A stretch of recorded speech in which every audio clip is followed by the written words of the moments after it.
So here's the deal. Now I need a volunteer who can tell us about skin. So how is it we walk around this world with, so the three of you can see it more if you look this way and just see all the different skin pigmentations. Certain skin tones are better for survivability in different environments. Like if you're white, for example, there's not as much sun, so you don't need as much melanin, which gives you the dark skin tone. So what is melanin? Melanin is basically a compound that is in the skin and gives people the darker shade. It's not just in the skin, but it's mostly in the skin. So basically, there's no need for production of melanin if don't need as much protection from the sun. Okay, so let's go back. Grace, what can you say about Grace? Where were her ancestors? Probably Europe. In Europe? Yeah, Europe. Like Northern Europe, Southern Europe? Since she's a redhead, I'm assuming it's going to be Northwest. Northwest? Yeah. Because she has red hair? Because she has red hair. Dude, yeah, all right. Yeah. And Serena, what can you say about her? Not much. I can't be as specific, I guess, because I'm more ignorant, I guess, or... Wait, say that again? I'm more ignorant, I guess. I can't be as specific as I can with Grace because she has... No, but we know that so Serena, what can you say about Serena's ancestors? I'm going to assume that she's probably like somewhere in Africa. Yeah. There is a possibility she could also be Indian or Aboriginal, but that's rare. Yeah. And so explain then, go back to skin pigmentation and shades. Yeah. So look at my skin and Serena's skin. Mm-hmm. It's like, why is hers darker? It's just genetic ancestry. It's where, her ancestors, kept the melanin and your ancestors didn't need it as much. So you lost that gene. So what's with sun? Why do we need sun anyway? Melanin is mostly for protection from the sun. It's not that you need it, but it also does play a part in how much vitamin D you produce. Okay. And why do we need protection from the sun? Because if you don't, you get skin cancer and you die. Has that always been the case? For a while, most humans lived nearby, so most humans tended to have the same, didn't have the difference. But we always needed protection from the sun. More so now, actually, now that we have a hole in the ozone layer. Yeah. So it's less advantageous now, but it used to be more necessary. Let me reiterate what Ali just said. So before, at some point in time, we all had hair, and we had hair all over our bodies.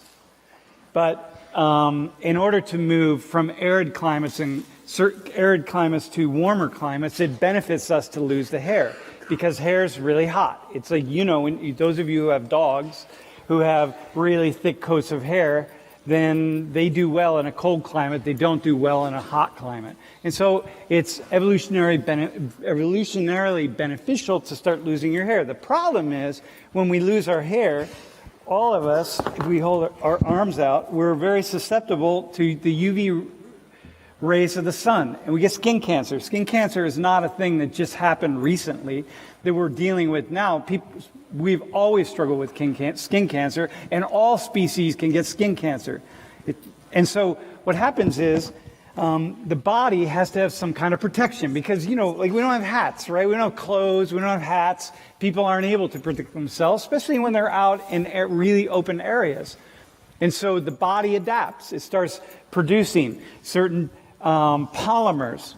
And it turns out melanin can come in yellow, like tan to yellow, or it can come from reddish brown to black. And the more melanin your skin produces, the darker your skin gets. But melanin has this way of protecting us from the ultraviolet radiation of the sun, as Ali said. So you need a certain amount of sun, because you need it for folic acid, for vitamin D, for calcium. So we all got to get the sun. The problem is If you get too much sun, then you run the risk of skin cancer. And so the body does this adaptation. So we take Serena because all we know about her ancestors, the only thing we know for certain is that her ancestors are from an area of the planet that gets a lot less sun than Grace's ancestors, because that's just the nature of the skin. That's what we know.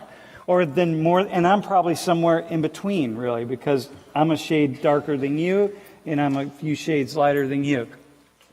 And so the body produces more melanin. Melanin, the darker shades, certainly turn the skin darker. And so as you move north, the issue is that Grace needs less melanin because she needs more sunlight, because she's going to get less sunlight. Say like maybe your ancestors are from Ireland. And so you're going to get less sunlight in Ireland. So you need all the ultraviolet rays that you can get in order to produce enough calcium and vitamin D and folic acid and so on, right? You, by contrast, Serena, you are in an area where you can afford to get a lot less sunlight because you're getting so much constantly. And so you don't need it. So your body can produce the chemical that it needs to protect your cells from the ultraviolet rays, but it just so happens that the chemical turned your skin darker. It could have turned it lighter, but it turned it darker. That's just the nature of things. So what happens for you when you get too much sun? I get really sunburnt.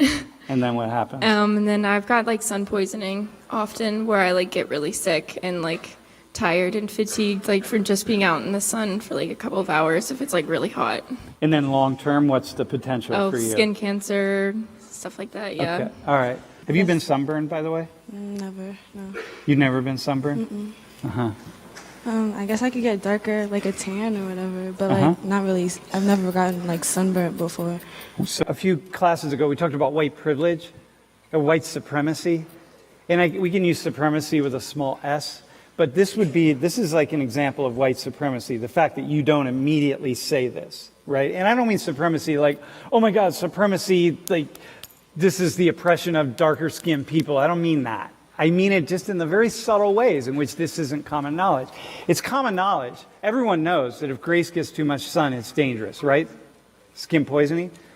But for you, when you're in a northern climate, you need, in the wintertime, to make sure that you get enough sun any time of the year, because you need more sun than Grace. Grace, because her body's producing less melanin, she can go out and get a little bit of sun, and she's good. She's producing the calcium, the vitamin D, the folic acid, all the things that her body needs, but you need to get much more sun than her. But she doesn't have that issue, but you do. And so one question is, why isn't this a common discovery or common conversation in the United States at the same level that skin cancer for white people is a common conversation? How many of you in your families have the conversation to say, hey, make sure you get out in the sun and you get enough sun in these dark, cloudy days? How many of you have that conversation? Mostly what we see, this is a map of skin pigmentation in the United States. So here's the equator running right along here, okay, more or less. And we see that along the equator, especially a little bit to the north, we see the darkest skin pigmentations. So this is darkest skin to the lightest skin.